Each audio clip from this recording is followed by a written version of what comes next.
Welcome to the 22nd episode of Brace for Impact, covering all things Impact Wrestling. As always, live from No Cell Studios, I'm the acefieldretro, acefieldretro. And joined on this Thursday evening with that man, that mullet.mania, Colton Jesse. What is up, dude? What's going on, brother? Double Deuce, 22 episodes. Here we go. Man, this is a great episode of Impact tonight, man. We knew from the card last week that it was going to be a banger, and it definitely delivered. Yeah, last week was return to normalcy, and we have this circled on our calendar with the Chicago tapings. Everybody, not one person, thought this match was going to be a bad match, obviously, but we'll get to the main event of this card here. Josh Alexander, Will Ospreay. What a main event here on free TV. I mean, if you're not watching this is unbelievable. And this is just another notch in the tally column for Will Ospreay as far as matches of the year. And I think this match, I mean, you can make comparisons to the one he had against B-Ball Mike Bailey. You can make the one he had against Tsuji, Shota Umino, down the line for all the G1 matches. This one was up there. It was on TV, and I think if you gave it maybe the parameters of a pay-per-view, these guys could have ripped it up. And maybe we see it down the future. But as far as TV matches go, 30 minutes of just nonstop action, and how appropriate. Yeah, man. Got the TNA chance more than once throughout the night, but definitely during that main event. And yeah, it was definitely that, man. It was good stuff from both guys, man. I mean, there's no way both guys come out looking great. I mean, even Alexander comes out, we all know, all of us fans who watch Impact on a regular basis know that Josh Alexander is the truth, and that he's the standard. He's up there with the best of the best. I mean, he earned his spot. Say what you want about the PWI 500. The fact that he was in the top 10 this year he earned it solidly. He has that spot. But if you're not super familiar with his work and you're a Will Ospreay fan, you stumble upon this match, you're going to see exactly why people say he's as good as he is. Yeah, it was a fantastic main event. Of course, we're going to cover it during the blow by blow, but everything you want to talk about with that match. But again, we want to reference that this was taped in bulk a month ago, and it still lived up. And this is what we've been waiting for. We had those two episodes that felt like a blip in the radar. We've discussed that we're trying to bridge the gap from right here until January, where all the Impact tapings will turn into TNA tapings in Orlando. And we got information of that happening very soon. We'll cover that in the Insight section. But to me, this felt, again, last week was a return to what we're used to here, but this was even up in the ante here. This felt like a stack card, almost a mega card on a Thursday evening, and they really went all out for this one.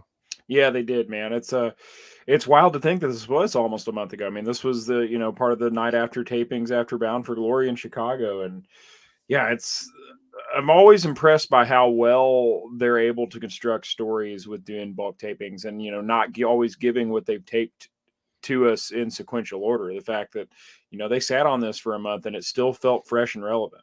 Yeah, 2 championship matches. We got a dream match between Josh Alexander and Will Ospreay, and we got more storytelling under the mid-card, the main event stuff.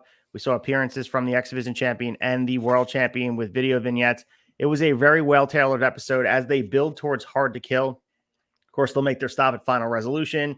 We have all this other fun stuff going on in December, but it feels like the goalpost has been moved to January, the rebranded TNA. And this is the type of stuff we're looking for. And I mean, next week, and we'll talk about it.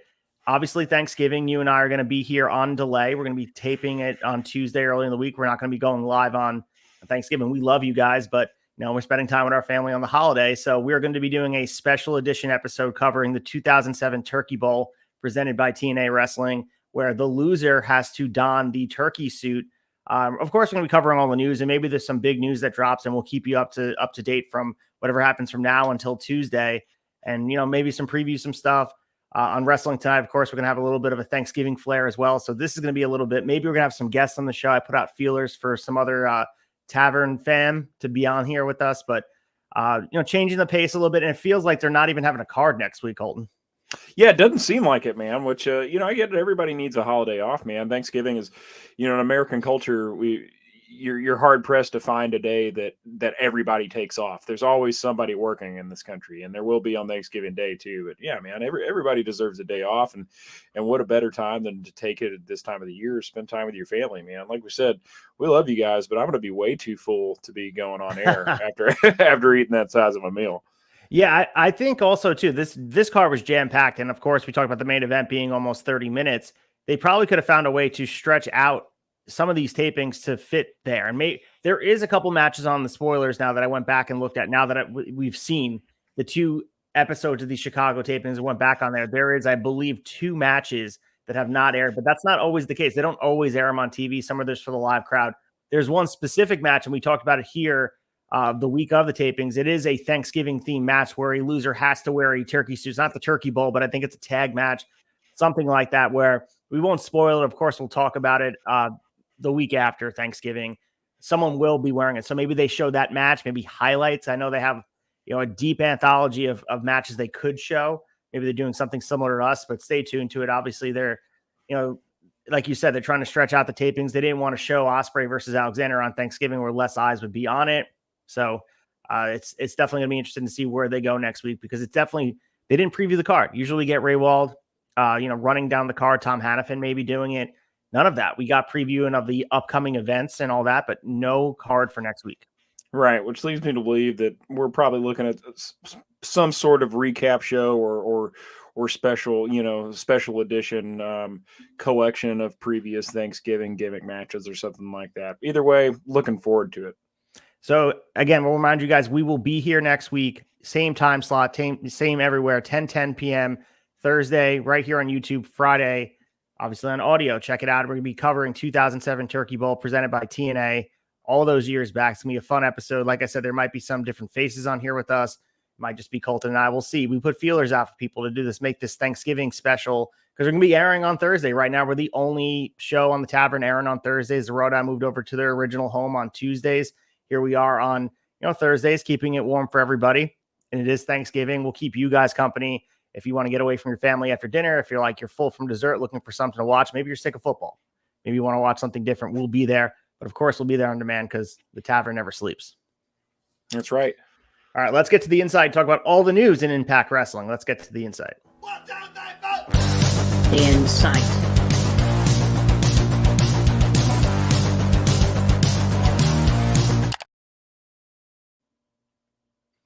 All right, for the insight, we're covering all the news in Impact / TNA Wrestling. And this piece of news just dropped probably about an hour ago while we were on the air. And ironically, it was when this person was in the ring. Kenny King has reportedly gone from Impact Wrestling. So this was reported by Fightful late on Thursday evening that Kenny King has asked for and was granted his release from the company. They said it happened earlier this week, but it was announced obviously tonight. His most recent run with the company dates back to last year. He was part of Honor No More stable. Back in September, he had lost a title versus career match against Tommy Dreamer at Victor Road, where Dreamer defeated King to win a digital media championship. His last match for the company took place in October, where he and Sheldon Jean lost to Ace Austin and Chris Bay, which we saw tonight through the taping. So we'll cover a little bit of Kenny King. He was featured pretty heavily in these last 22 episodes that we've been talking about him. We don't know what his next move is. And this is, there's 2 pieces to this. Obviously, Kenny King wanting to leave, and that's his own right, wants to look elsewhere. Maybe he's looking to do a different move. He had spent some time in ROH. Maybe he has a different option out there.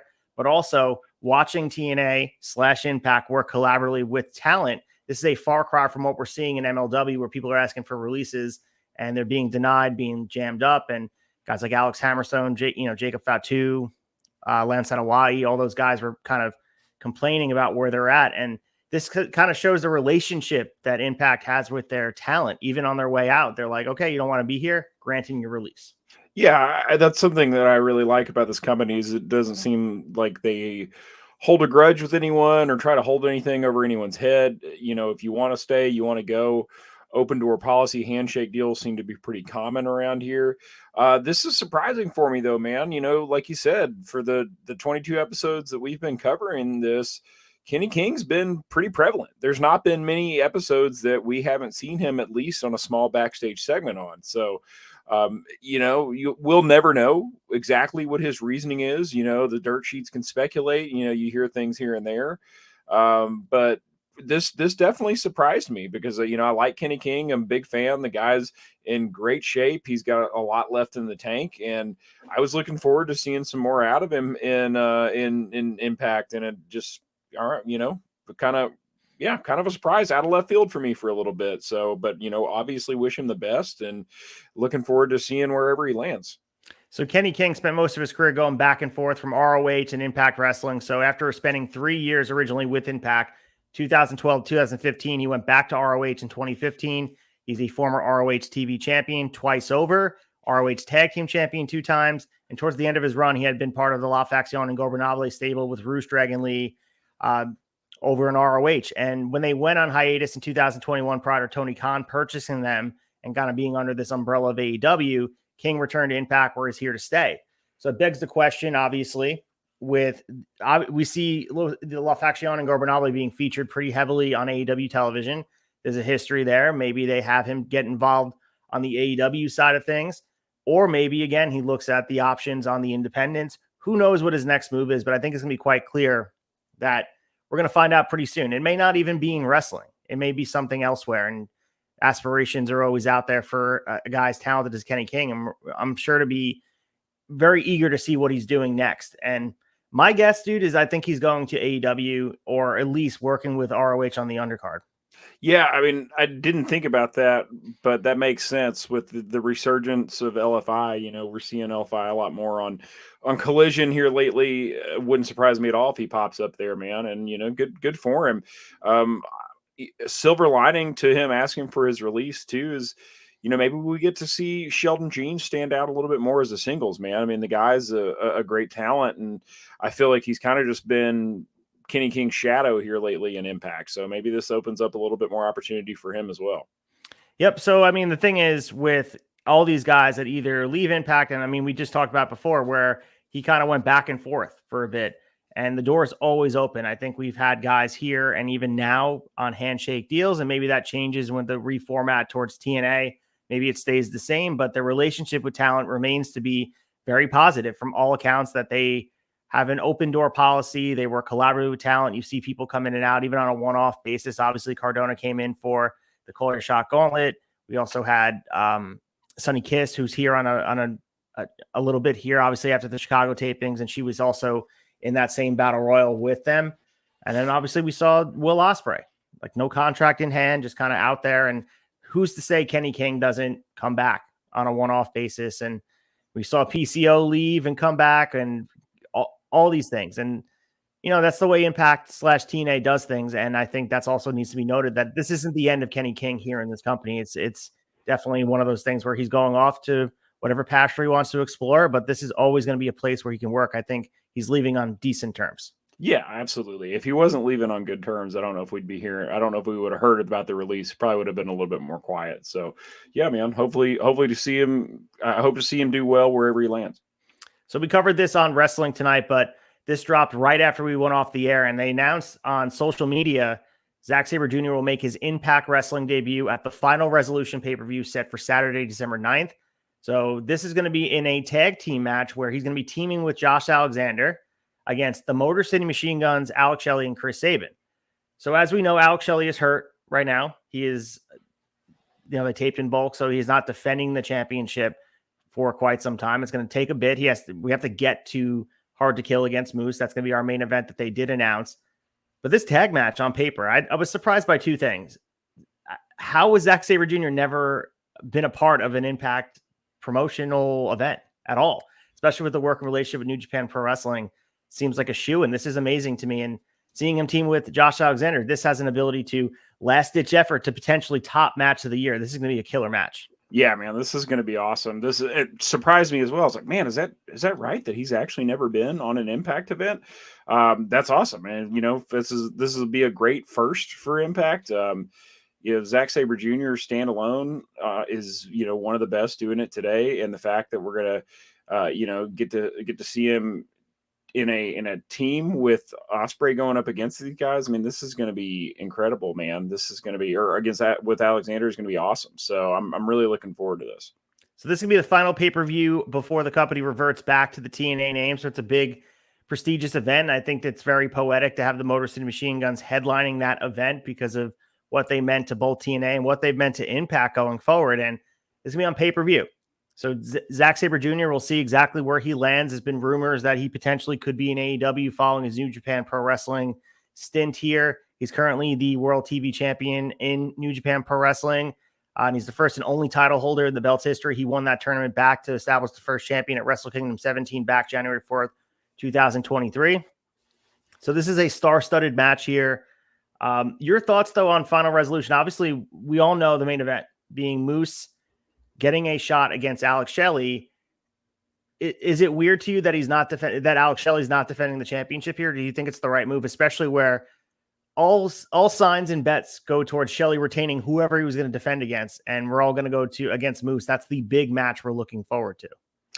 Yeah, I mean, I think this Zack Sabre Jr. being added to this, I don't want to say I was thinking this was going to be a throwaway pay-per-view, but with it being the very last one before making the big transition into TNA, I didn't necessarily have a whole lot of I didn't have high expectations for the show. I'm sure whatever they put on is going to be good, but it wasn't anything that I was getting overly excited about. So the addition of Zack Sabre Jr. and having him and Alexander go up against the Motor City Machine Guns gets me really excited.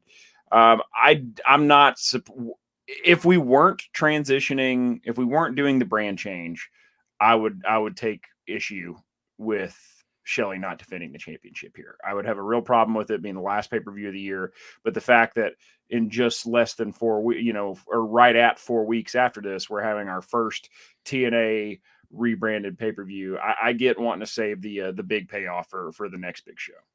What would you say if they were to book Zack Sabre Jr. versus Shelley at this pay-per-view for a one-off title defense? Would that hold more weight, or do you like the fact that Motor City Machine Guns are as a tandem main event in Final Resolution, as a very, it's a symbolic gesture to have those two, Saban and Shelley, as a package main eventing the pay-per-view rather than just the world championship being defended?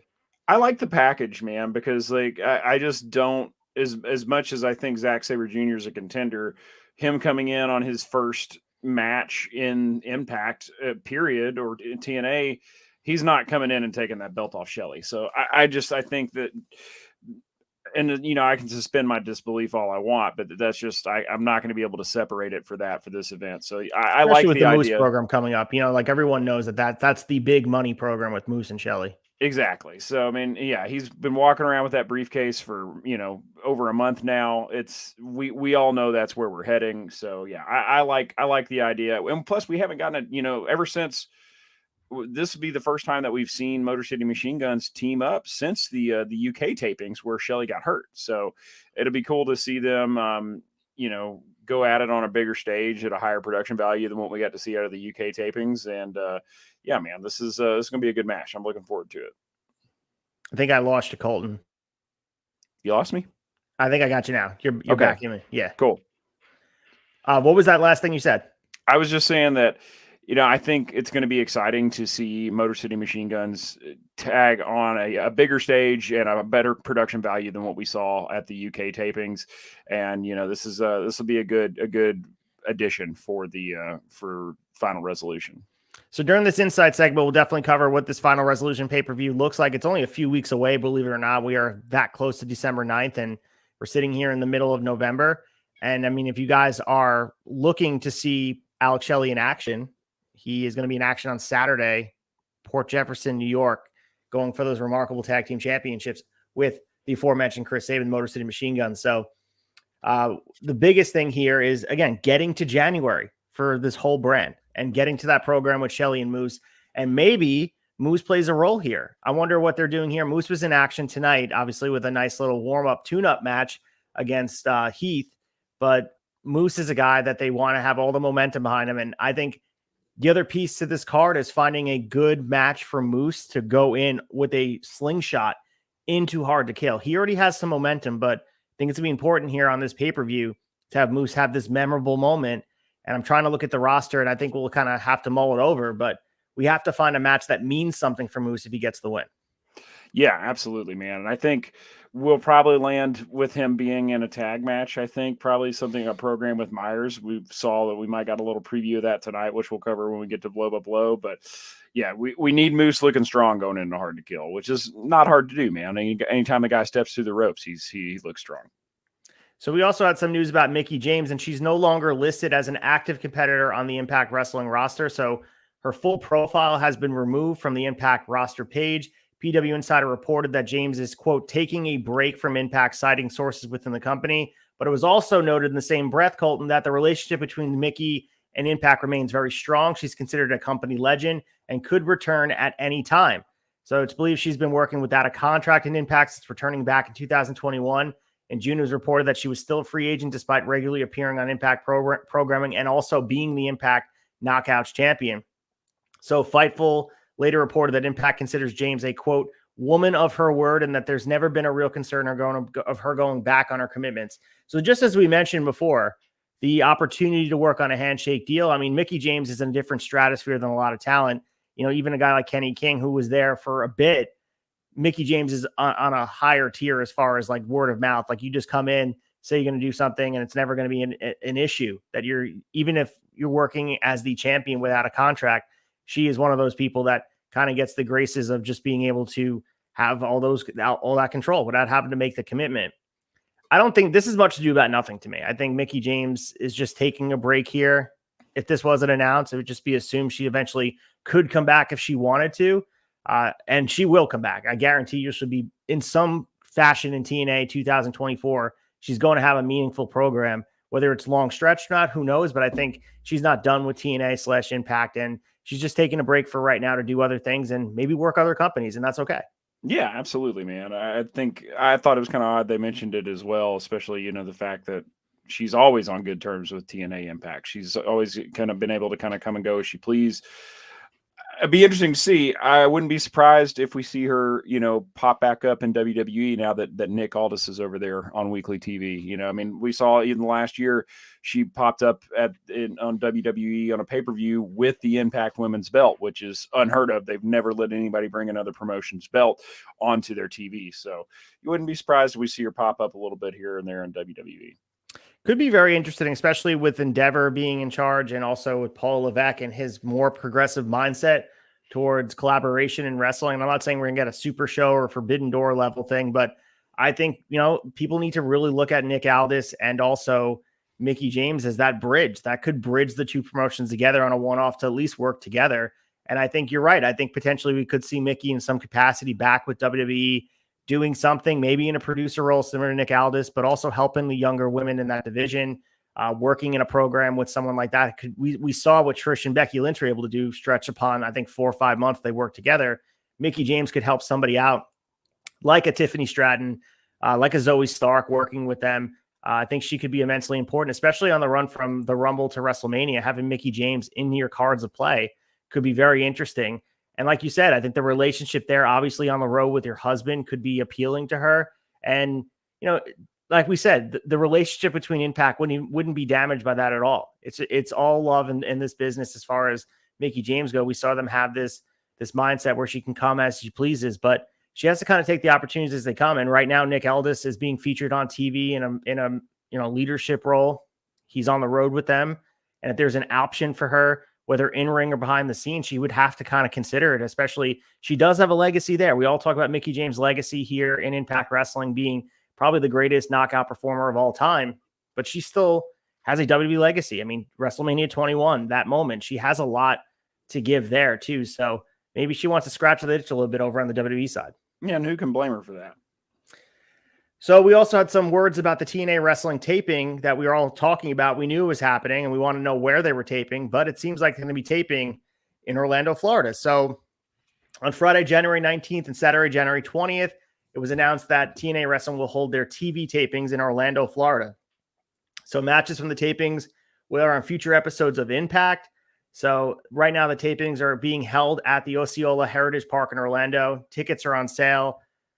So the main thing here is we thought we would see a change in the structure of how things were being taped. And of course, this is the be all end all right now. We don't have all the details, but to me, Colton, it seems like they're taping in bulk still, and that could change. Maybe they'll make more live dates. Maybe they want to get some of the original programming under their belt once Hard to Kill is done. It certainly seems to me, though, that they're keeping the same model, maybe putting a little bit more glitter and sparkle on the existing programming, rather than moving to more of a grueling live schedule that they're going to be going live on Thursdays. It's still going to be taping 4, 5, 6 weeks in advance.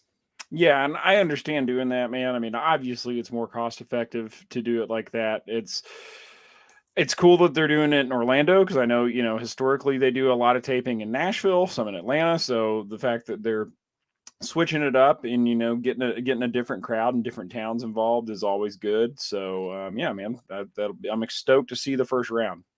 So the press release said TNA Wrestling has a long, rich history in the city of Orlando, as Universal Studios was the company's home from 2004 to 2018.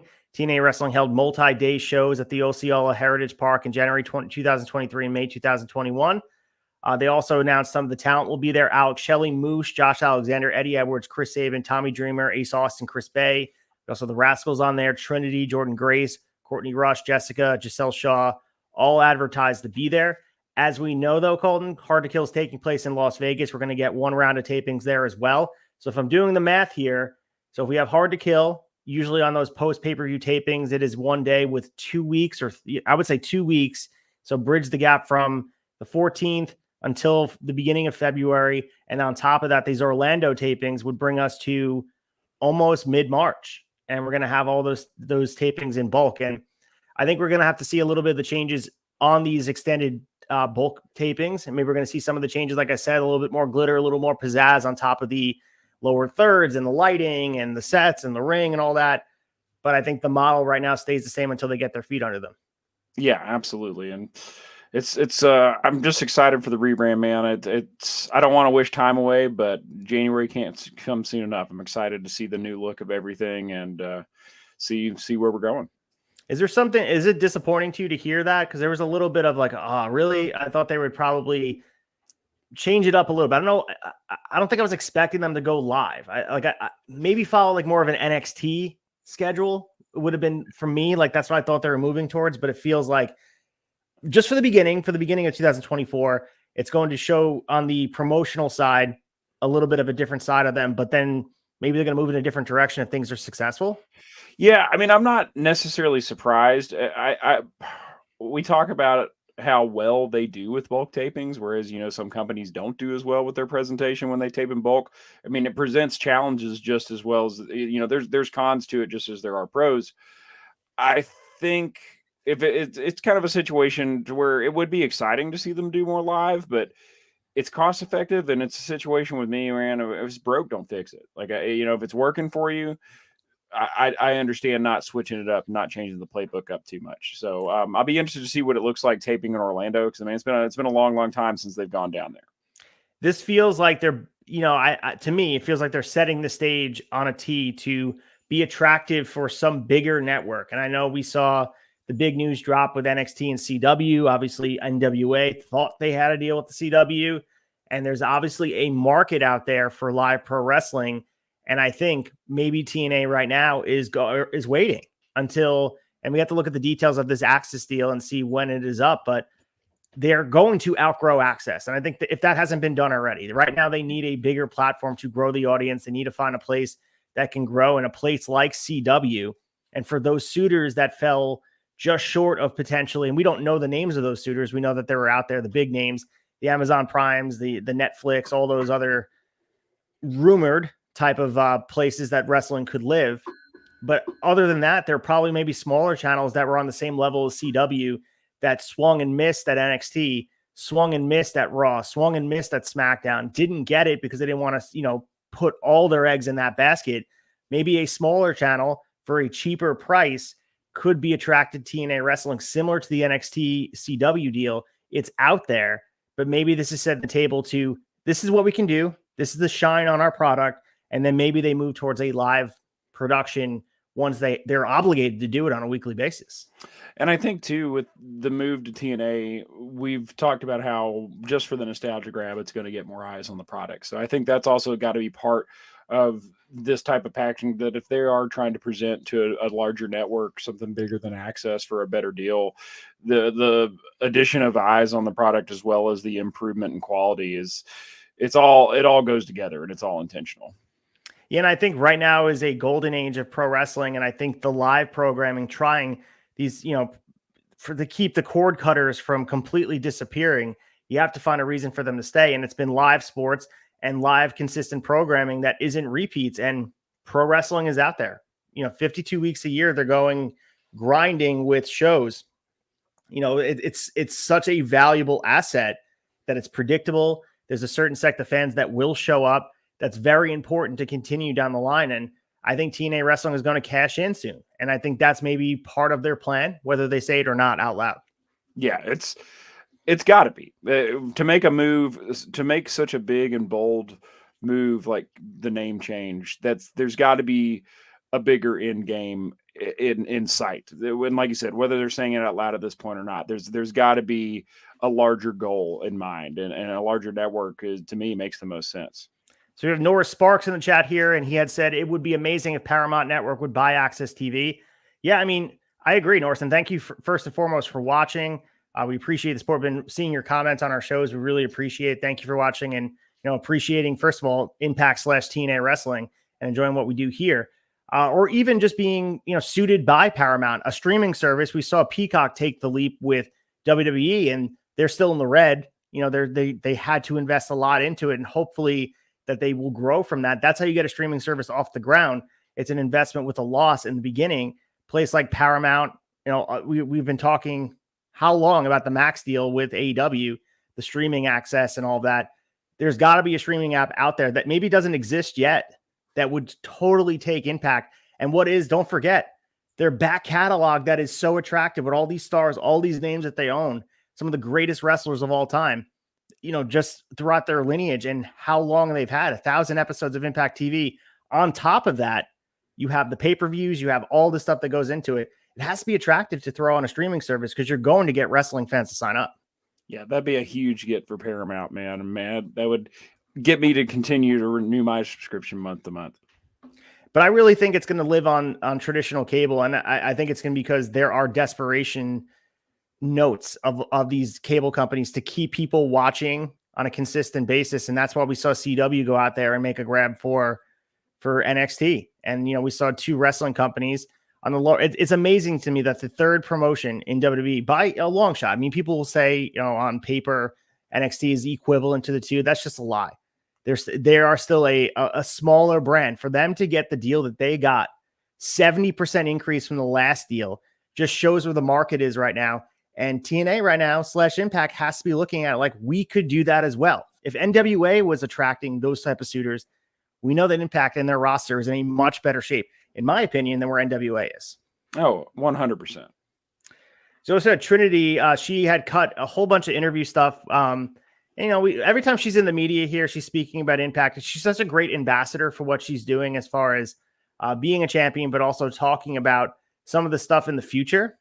And people forget how big it was that Trinity came over and did this. She was a hot free agent paired with Mercedes, and maybe Mercedes is going to be on everyone's tip of everybody's tongue coming Saturday when they announce that new talent. I personally believe it's going to be Mercedes Moné being announced full gear, but we shall see. But she had cut a conversation here, and she also talked a lot about winning the Knockouts Championship, and she explained that her goal coming in Impact was to win the championship, but she had no idea how long that journey could take. So the quote was, "I was willing and ready to do whatever I had to accomplish this goal. It's just been an incredible journey, all of it, the whole experience with Impact." So she also said that it was very surreal to win the championship. She goes crediting Purrazzo for elevating her and being one of their favorite people to wrestle in the history that she's wrestled, and she's learned so much from her. And the biggest thing she talked about was changing into TNA and Hard to Kill and talking about Jordynne Grace. And she said, Jordynne is definitely someone that I've never faced and never faced anyone like her. I'm going to be training and practicing very hard, so I'm confident in myself when I step in the ring. I think she may be one of the toughest challengers so far, and I just want to make sure that I'm prepared. When I step in the ring with her in Vegas in January, I got a couple of months to get some new stuff down, and I'm going to need for her because Baby Girl is strong, and Baby Girl is one of the best.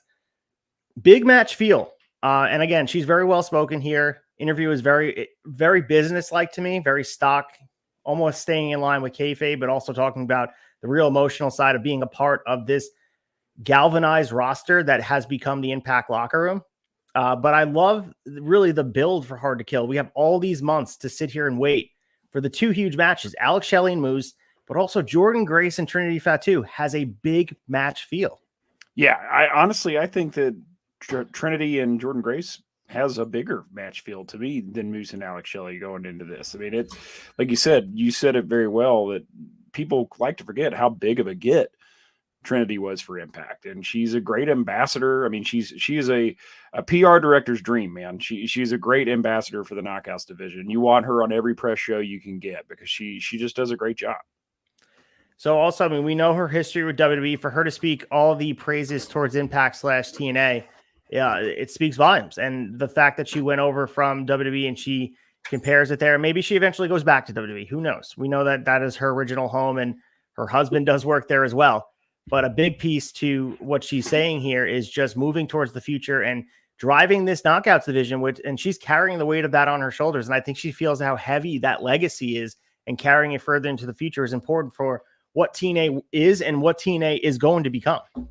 Yeah, absolutely, man. She's spearheading the future of the knockouts division, and it's heading in a great direction. So let's get to blow by blow and talk about everything that happened in Chicago. All the great action. Like I said, 2 title matches, and we also had a legendary main event. Let's get to the blow by blow. Blow by blow.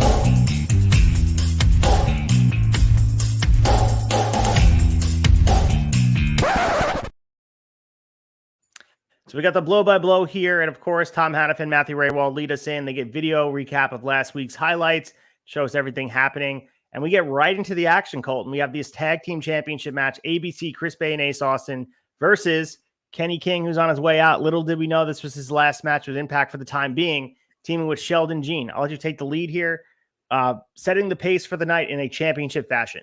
Yeah, man, you said it. They really set the mood here for this evening, coming out action-packed. This is a great way to open up the match, man. I love that we're still getting Stripper Kenny chants from the fans, even though we are weeks removed or months removed from that angle with Joe Hendry at this point. But man, yeah, this was action-packed, man. It's a quick one. It was 8 minutes. ABC, they had the early upper hand on King. But, you know, Gene, like I was saying earlier, man, hell of a talent, turned the tide by ramming Bay into the ring post. And it was, you know, kind of back and forth. I looked like there for a minute that King might have it. You know, he gave Bay a tiger driver, and it was a really, really close 2 count. King and Gene double teamed Bay, got another close 2 count. King missed a dive to the outside, and Bay took him out with a responding dive. Bay gave Gene the cutter. Ace followed it up with the fold, and they got the pin on Gene. So interesting to see that. I'm wondering where in the timeline that Kenny King had asked for his release. Like if we knew he had asked for this release prior to this match taping, because typically you go out on your back, and King didn't take the pin here. So yeah, kind of interesting. Yeah, I would say probably they didn't know yet, especially since it was taped a month ago. If he asked for his release even a week ago, this was already taped in bulk. But the one thing I took away from this match, and I go back to ABC's run prior before losing the championship, you know, obviously down the line, every match they had felt like it was a struggle. Like they were really grinding. Every match felt like they could lose the championship. What I really liked about this was establishing from the jump, solid start, your new champions, defense under their belt, pretty dominant. As you mentioned, there were a couple spots in this match where it feels like Kenny King and Sheldon Jean got their offense in that there was a little bit of doubt. Chris Bay and Ace Austin could have lost the titles, but not enough to be like, okay, they have any sort of weakness in their armor. They felt very dominant to me for a tag team championship match, more so than we've seen from them. Even like with the Rascals, all their defenses had been, obviously they cheated, but that was by choice, but it almost felt like they were in jeopardy. This was like refreshing to me to see a championship reign start with just pure dominance. We're the champions for a reason, and kind of roll over in a quick fashion. Yeah, a very, very definitive win. So we have an MK Ultra promo, and they said they want to take everybody on a journey. Killer Kelly said pro wrestling is all about control, and MK Ultra controls the Knockouts tag division. She also said they're here to reshape everybody's reality. So they also mentioned pain, suffering, and they showed some in-ring highlights of them together. They've been on ice, Colton. MK Ultra has been ice cold. And if you go back to prior to us even doing the show, so let's just say 25 weeks ago, when Killer Kelly and Masha Slemveris were teaming for opponents, not teaming together yet. This is a far cry from that. They've taken them off, and I'd like to see them featured heavily more, whether it be in tag fashion or again, whatever. We just need them featured on our TV in a meaningful way. And this was a start, but let's get them in the ring. Yeah, hopefully this is a preview that we're going to get more of them, because I love Killer Kelly, love Masha Slamovich, but to be perfectly honest, I completely forgot about the Knockouts tag titles even existing at this point. We were supposed to get a championship match at Bound for Glory. We didn't see it. I don't know what happened with that match, if it got bumped for time or editing issues or something like that. But I mean, we haven't seen them at all, man. And there's been no report about any kind of injuries or what. So I'm really not sure what the story is here, but they need to right the ship sooner than later and get them back in the fold. What's even more frustrating is where they were at in the beginning of this. And it was so intriguing. I think it was the first week we were here. They had started to team together, all those vignettes where they gained mutual respect from the violence that they incurred with the dog collar match. But how interesting. I mean, they were featured so heavily for programmatic stuff, not just in the knockouts division, but throughout Impact through and through. That the feud between Killer Kelly and Masha Slamovich was heavily featured as a main program. And now they're just kind of fallen to the wayside. And even worse than that, not even featured in any capacity. Yeah, these are not two wrestlers that you want to use as fodder, as mid-card fodder, man. I mean, these are both individually or as a team, they're top level talent. To draw the parallel, it feels like that they're getting House of Black treatment. Let's do the same thing with both House of Black and MK Ultra. Put them on our TV in a meaningful program because they're dynamic, they're interesting. Everything about them is quality. So hoping, either Masha can get a singles push, Killer Kelly same way down. Maybe it just takes splitting them up because obviously they were emphasized when they were apart. Maybe that's what it takes because right now they're just kind of together and doing nothing, even with the titles on their shoulders. Yeah, which is devalues the titles too, which, at this point, what's the point of even having them if this is how important they're going to be? Agreed. So we'll see what they do. Maybe they have something for Final Resolution. Maybe they do that match. I believe it was Deonna Purrazzo and Giselle Shaw was supposed to be, right? That was supposed to be the team they were taking on, or was it a different tandem? It was Deonna and Tasha Steelz. Oh, Tasha Steelz, right. Yeah. But so they didn't do any of that. Tasha Steelz is now in the singles match, and we saw Deonna get another shot at the Knockouts Championship during the UK tour. So they've moved on, and no one's coveting these titles and not going after them. It just, they're collecting dust right now. And that's a shame because of how interesting it was when it first started, when they first came across their TV, like, can't believe they're teaming up. This is amazing. And they've done nothing with it. And that's not usually like them. So maybe there's an outstanding circumstance that we're not privy to. Yeah, could be. Maybe it's an injury that one of them doesn't want to disclose, and that's fine. But yeah, it's not like inside. It's not like Impact to handle anything like this. It's just very, very out of character all around. Yeah, so I mean, the promo here is giving me hope, similar to with House of Black. We started getting the vignettes, and then they're featured on TV in some way. But I just want Masha on our TV and say they're Killer Kelly in some way. It doesn't have to be MK Ultra. It could just be them separately. Bring them. Send them in two different directions. I would even want Masha, going after the heavyweight champion. Go after Chris Sabin for all I care. I think it'd be awesome. Right? Yeah, I'll take that all day. So we have Moose taking on Heath. And of course, Brian Myers is in the corner of Moose. And this is, as Tony Storm said it last night on Dynamite, this is a tune-up match. Thank you, Director Khan, but thank you, Director Scott D'Amore. Moose is getting ready for Hard to Kill. And this was one of those matches where you could probably close your eyes and look at it if you're watching Impact enough. This is Moose getting all his stuff in.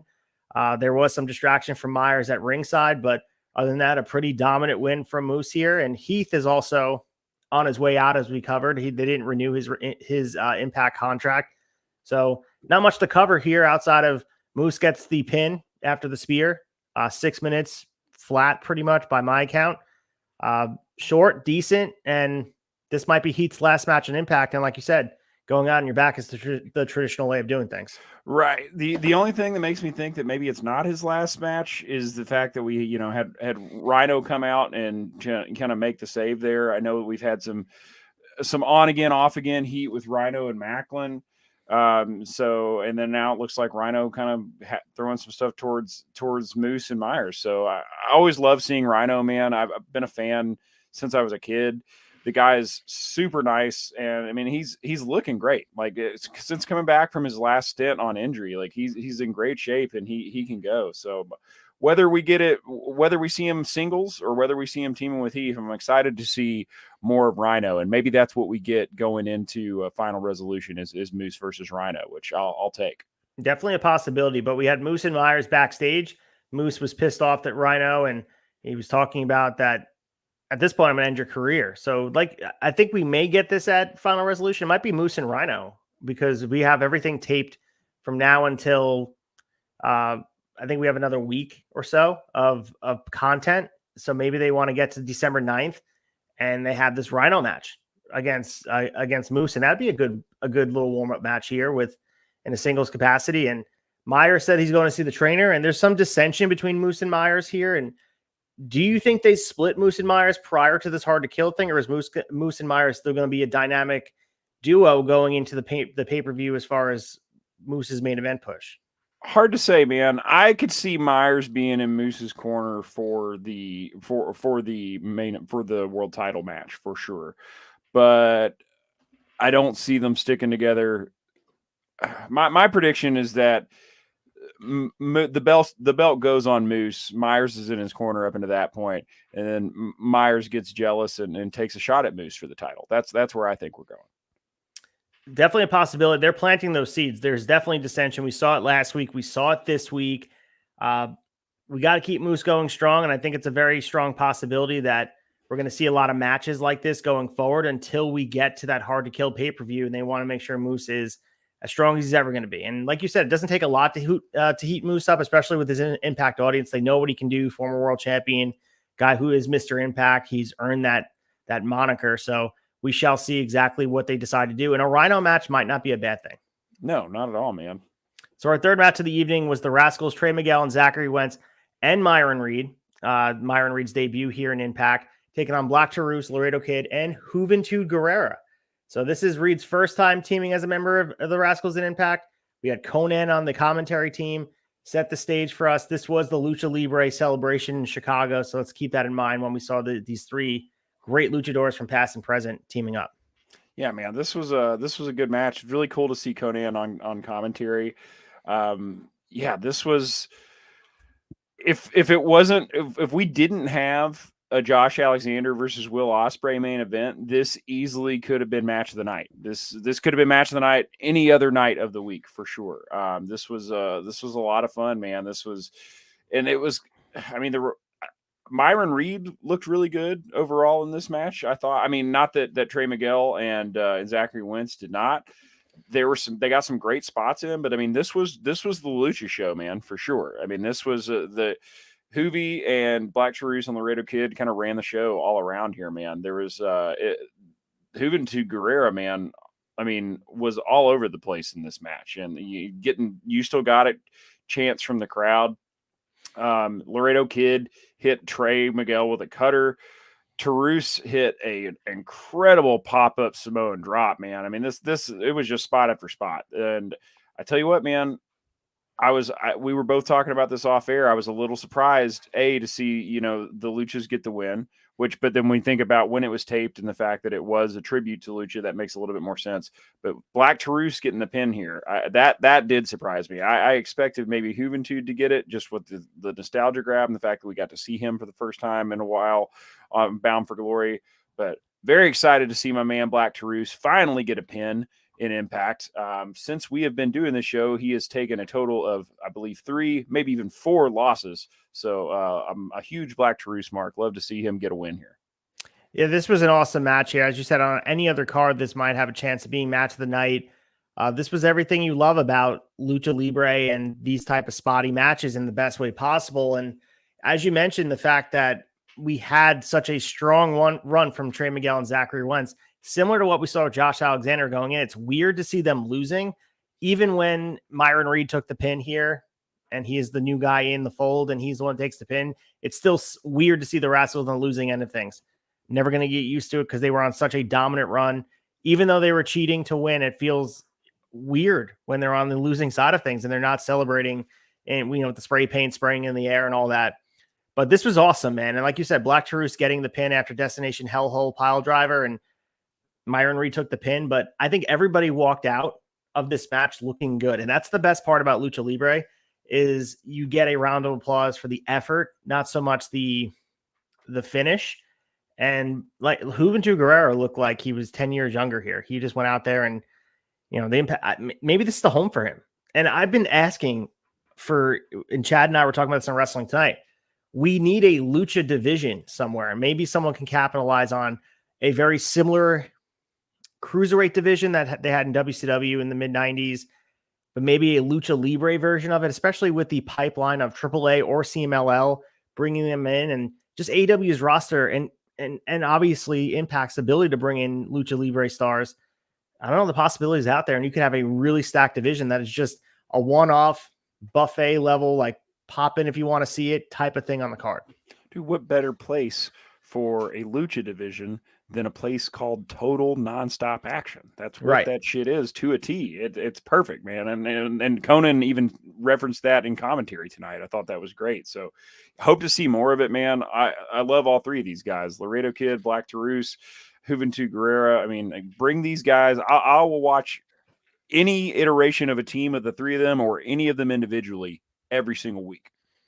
12 minutes of just absolute nonstop action. That's the best thing is, and you can't blink. That's the best part, man. Lucha Libre leaves you speechless sometimes, and there's a spot for it on every single card to leave people wowed. And I have a difficult time understanding why people don't enjoy Lucha Libre, at least in short bursts. I understand for a full card, it might get a little bit tedious, but as a change of pace here, like if you're looking at the repertoire of like a pitcher, sometimes you throw the changeup, sometimes you throw the fastball, and the Lucha Libre is the fastball, and they leave you wowed.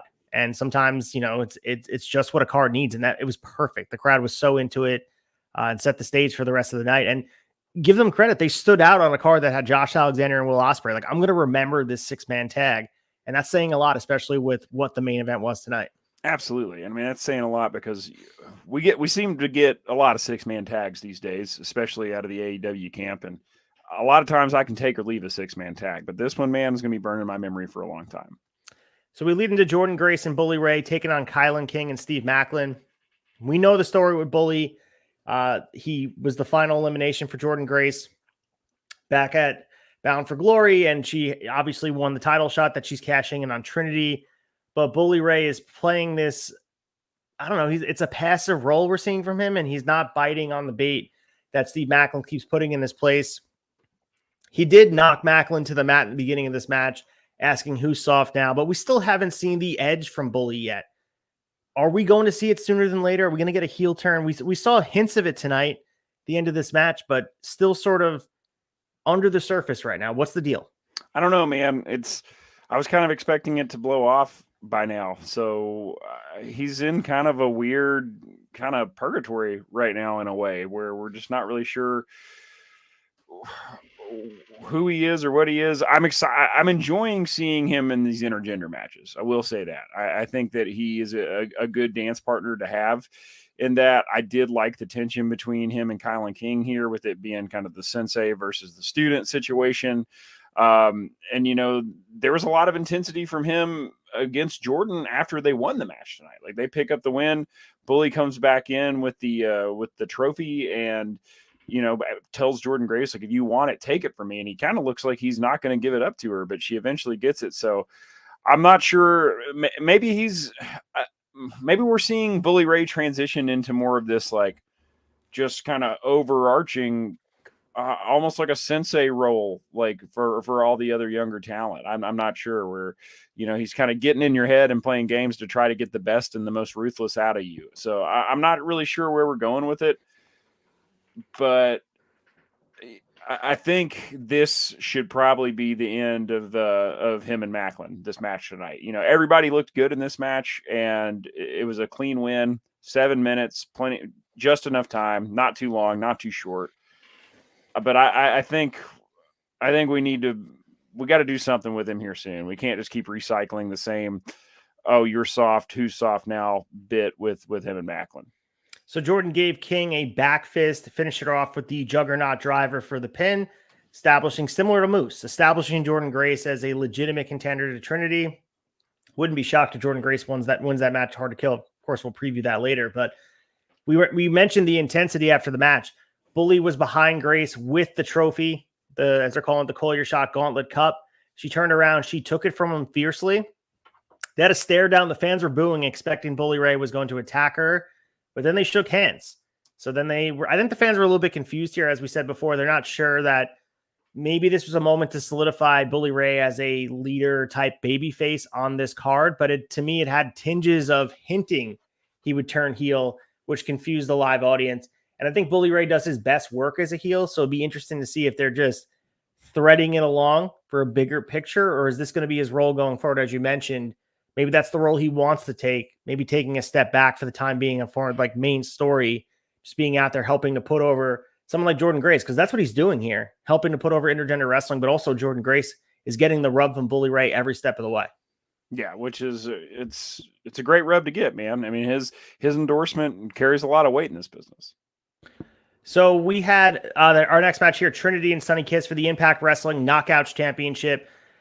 Similar to the Tag Team Championship, this was a competitive match, but at the end of the day, we knew the finish here. The finish was never in doubt. I mean, Sonny Kiss got some offense in, but this was to establish Trinity as just, dominant knockouts champion going in, because just as important to establish challengers, it's important to keep the champion strong. This was just that, just what you needed. Perfect mix of just different styles we had from both Sonny and Trinity. Got some teenage chants, got some, great interaction with the fans. End of the day, Trinity solidified herself again as this champion going into the match with Jordan Grace at Hard to Kill. Yeah, man, this was a fun match. Sonny Kiss looked great. Trinity looked great as always. Trinity's finish and her pin here. If you guys didn't see this match, go back and catch it. Look it up on YouTube. This was excellent. The finish here was really, really good. A lot of mutual respect between both competitors in this one. And I know we talked about it a couple of weeks ago where Sonny says that she's not signed exclusively with Impact, but I'm enjoying her here, and I hope we get to see some more of her. So the other thing I want to say about Sonny Kiss as well is that she's such a great addition to the roster, and I think she added a depth to AEW where AEW has a lot of guys and girls that get lost in the sauce as far as talent roster construction goes. Impact is a great spot for her. I think she could really fall in line with, just being a depth player and then be able to be featured when necessary, because she stepped up to the plate against Trinity here. And like we said, it was a foregone conclusion who was going to win, but she held her own. She was a great contender. You bought her as a contender for the Knockouts Championship as well. Like they felt like they were on the same level, which is saying a lot, especially this is her second match in Impact, obviously involved with the Bound for Glory, the Collier Shot Battle Royal.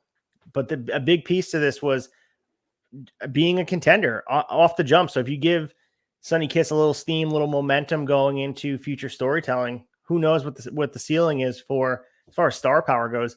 In ring, very solid. Like I really enjoy Sonny Kiss matches. I've enjoyed everything that she did on AEW side as well. I enjoyed her run with Joey Janela back in the day, and this might be a big a get, whether they know it or not yet, if they want to lock Sonny Kiss up to keep her in Impact, because I think this could be a great home for her. I agree. So we have Josh Alexander and Will Ospreay making their way to the ring, and then we get a backstage promo from Chris Sabin and Alex Shelley. They're referencing the Zack Sabre Jr. announcement, which was cool. I did enjoy this, and this is a good way where if Alex Shelley and Chris Sabin are not going to be competing on the card here, you want them featured, especially that they're two of the top champions in all of Impact Wrestling, and really putting over this match to Final Resolution. It needed to be referenced outside of the announcers, and the two of them referencing this match had me hyped. I almost forgot it existed until they talked about it. Because and then I dropped it right back in the notes. I'm like, oh yeah, we have to talk about that. I felt like we talked about it last week, but this is really cool for them to acknowledge this match coming up in a few short weeks. Yeah, I thought so too. I always enjoy seeing Shelley and Sabin cutting promos together, which we get to see a whole lot less of now that they're both singles champions. But yeah, this put a lot of weight on it for me, man. This is for a pay-per-view that's coming up in just a couple weeks that really didn't have a whole lot of heat on it. This gives it definitely a big, this match alone's got a big fight feel for sure after this promo. So as I mentioned before, we had Hannafin and Raywald running things down. They did not run any matches down for next Thursday. So that has me believing that we're either going to get a compilation show, some throwback, who knows. So we'll keep you guys up to date. I'll have more information on Wrestling Tonight when we record on Sunday morning. I'm sure we'll have some Impact updates. Maybe they'll announce the card later tonight. But they did plug Final Resolution. They plugged Hard to Kill. They plugged the Snake Eyes tapings. But they also said that an IPWF taping would be in 2 weeks as well. So they're going to probably put that. We're going to be covering that here. And we know that the IPWF is a one-off retro show that is like not canon with Impact storytelling. So that's going to be being covered here. So your thoughts on them doing that as we build towards January, kind of more fodder filler stuff? I'm excited about it because, I mean, I know they've done it in the past, but I've never watched it. So I'm excited to cover it here. And once again, I think it fits fine. If we weren't making a brand change, I would be a little more confused as to why we were having it and why we were putting it on TV. But the fact that we straight up just do have time to fill here before we make the big jump in January, I think this will be fun. I think this will be, like you said, we haven't announced a card for next week. So who knows really how much content we have left that's going to be that is actually going to be storyline progression between now and January. So I think this will be something fun and something different. And I mean, it's Impact, man. I expect this production team and this roster to always deliver. So I'm sure it'll be cool. So we have our main event of the night, Will Ospreay taking on Josh Alexander, and what a main event it was. Colton, I'll let you do the honors here, man. Go through the spots here. Tell us about it. What an epic showing from these two guys. Yeah, man, this is a dream match. I mean, for sure. Whether you're more familiar with one guy or the other here, I mean, this is pretty incredible. Ospreay came out first, super enthusiastic reaction. I mean, peek behind the curtain, he's coming off of his match from the night before with Speedball Mike Bailey, so the crowd's already hot about that. Alexander's entrance was pretty excellent as well. He held up a fans Canadian flag on the way to the ring. Fans chant TNA. I mean, we get this is awesome chants out of the crowd before they even lock up. I mean, this was, I mean, I had goosebumps before any action actually happened, man. They traded strikes early on. Fans chanted for both wrestlers all night. We had Alexander, we had Walking Weapon, and we had Let's Go Ospreay chants. Alexander went for an ankle lock, but Ospreay escaped, man. There was a lot of this back and forth of them early on trying to get holds on each other, a lot of reversals. Alexander turned a ankle lock into a sharpshooter at one point. Ospreay gets the ropes quick. Alexander chops Ospreay. Ospreay comes back with a kick and a backbreaker for a 2 count pretty early on. And then Ospreay unloads on Alexander with a series of kicks, man. This was a lot of fun for me because we got to see a side of Alexander that I feel like we don't always get to see in Impact. Right. You could tell that he was in a fighting mood and that he was really here to prove, hey, I'm absolutely on the same level of this guy, especially the fact that we got the promo cut from Ospreay a couple weeks ago being like, I've heard about you, but I didn't really know who you were till this match got booked. And I think it's safe to say that Alexander, that Ospreay's not going to forget who Josh Alexander is anytime soon, man. I mean, they went back and forth all night. German suplexes from both guys. Ospreay at one point went for a Hurricane Rana, but Alexander turned it into a backbreaker for a 2 count. I mean, Ospreay is incredible, but man, that guy sells better than almost anybody in the business. I mean, he literally, when Alexander hits that backbreaker, like it seemed like Will Ospreay's back was broken. Like I wasn't sure he was going to get back up from it. And that you say the same about both guys all night. Ospreay gives Alexander a flying forearm for a 2 count. A lot of near falls, but the match, like a lot of times with this many near falls, there's a little bit of a slowdown in pacing. And I mean, this was just, like we said, man, total nonstop action. They are really delivering on that going into this name change. Alexander kicked Ospreay, tossed him to the mat for a 2 count. Alexander climbs up to the ropes with Ospreay on his back.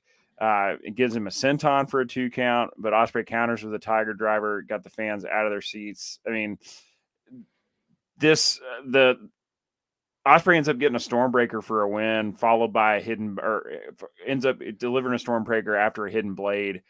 That Hidden Blade's so brutal, man. Like if he hits it, like that is at this point one of the more and I know it's not his big finisher, but it's one of the more protective finishers. Like it's brutal. Nobody's really getting up from it. And one thing that I will say that kind of surprised me is that we didn't get to see a C4 spike tonight. And I feel like if we had seen a C4 spike, it might have been a different story. That's another protective finisher in the business right now, which I love seeing protective finishers. But 27 minutes here, man. Ospreay picks up the win. This was great. And Alexander by no means comes out. I think he comes out of this match looking elevated, looking better than he did going into it, even with taking the loss here. Yeah, they really protected, like you said, the C4 finisher, and they protected the ankle lock because even after the match, Will Ospreay was selling the ankle like he was really hurt. You mentioned the Hidden Blade being protected. It took 2 of them to put Josh Alexander away and 2 Stormbreakers. So he walks out. There was a couple spots where felt like Alexander was going to win. I mean, he gave him that tombstone pile driver for the 2 count. I thought it was over. And then he took the singlet straps off. and was going for the ankle lock, and then we got the running hidden blade. Man, that is an absolute, like, that finish is so impactful. And we were discussing before, just finishers in general, like the fact that he can hit it pretty much out of nowhere. Of course, ideally you set him up on his knees and kind of line him up and hit him behind the head, but that hidden blade can be hidden really just on the run. It can be hidden off the top rope. It really is one of those things where it's very adjustable and dynamic. But this match itself, I mean, with Ospreay selling the ankle lock to death, it really puts over the fact that Josh Alexander had him there. And as we said before, Will Ospreay is maybe the 1A, 1B as far as wrestler in the world. And there was a lot of hype for this match to live up.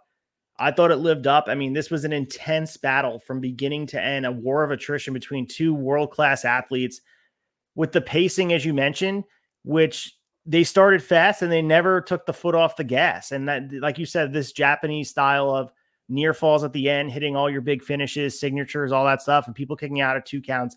Sometimes there's a lot of laying around after the fact, giving fans the opportunity to applaud.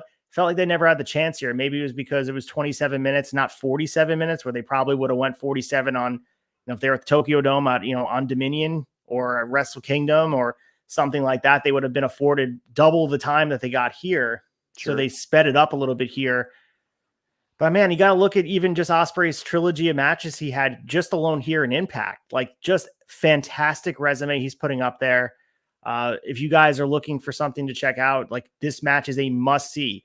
Your matches of the year list will not be respected if you don't check this match out.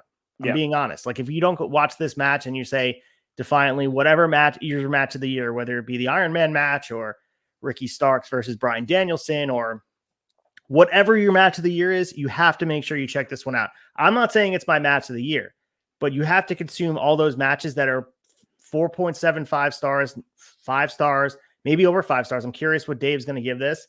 It's not the be all end all, but this is a 5-star match to witness on Access TV for free.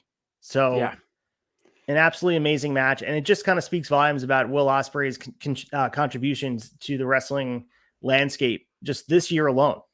Dude has like 8 or 9 matches that could be top 10 matches.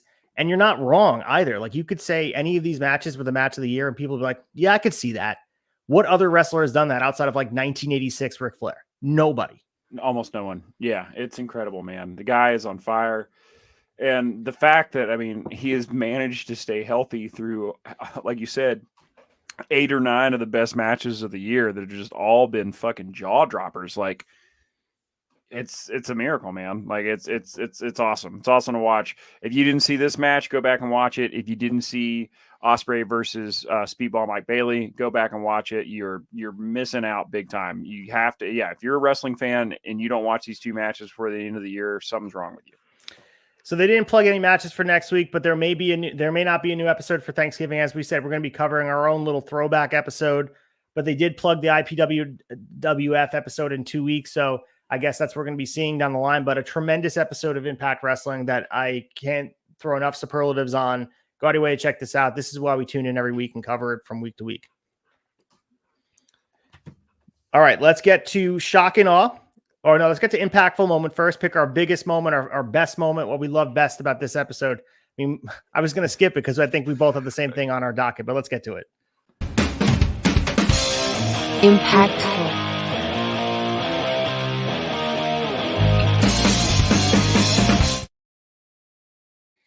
All right, impactful, Colton. I'll let you take the lead. What was your match of the week, and why was it Will Ospreay versus Josh Alexander?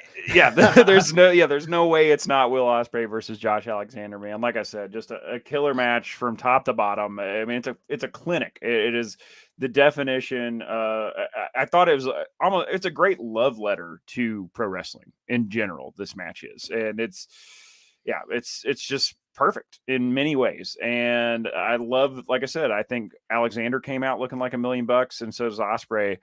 I mean, Ospreay at some point is going to have to take a loss somewhere here. Every time we get another Will Ospreay match in Impact, it just makes me, and I know it's a long shot, and I know we're still months away from hearing it, but it just makes me more and more hopeful every time that, man, he's going to sign with TNA. He's a TNA guy. How cool would that be? But yeah, man, this by far, this is the match. I mean, and if this wasn't the headliner, I'd probably be going with Black Teresa Laredo Kid and Juventud Guerrera versus the Rascals. But yeah, you can't hold a candle to this main event, man. I agree with you, man. This was a pay-per-view quality match on a TV show. And the best thing is, like, they could do better. And that's even crazy to say. 27 minutes. They really had to fit a lot in that time frame. But if you give Alexander and Will Ospreay, say down the line that Will Ospreay comes with Impact / TNA and he signs a deal, put them on pay-per-view together and give them an hour. Like, imagine what they could do with double the time, because they could stretch it out. You felt like they had more in the tank, which speaks a lot about what they can do in the ring. Both these guys are endurance athletes. They are guys that can go the limit. There's more in the tank for both of them, and the story's not over with them being in the ring together, and I hope we see another one sooner than later. Same here. All right, let's get to Shock and Awe preview next week and really get our Friday / Saturday, Sunday, all that stuff started.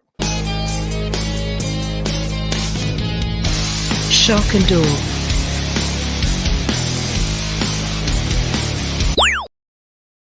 All right, next week's show will be on Thanksgiving for the TV of Impact, but we're going to be covering the first ever Turkey Bowl in 2007 when AJ Styles is forced to don the turkey suit. Colton, what else is going on in your land, dude? Man, I'm shipping off to the West Coast for a few days, man. Starting on Saturday. One of my best friends in the entire world. Shout out to Eric Sarb and Sabine getting married out, and I'm going to see redwood trees in person for the first time, man. We're heading to about a half hour outside of Santa Cruz.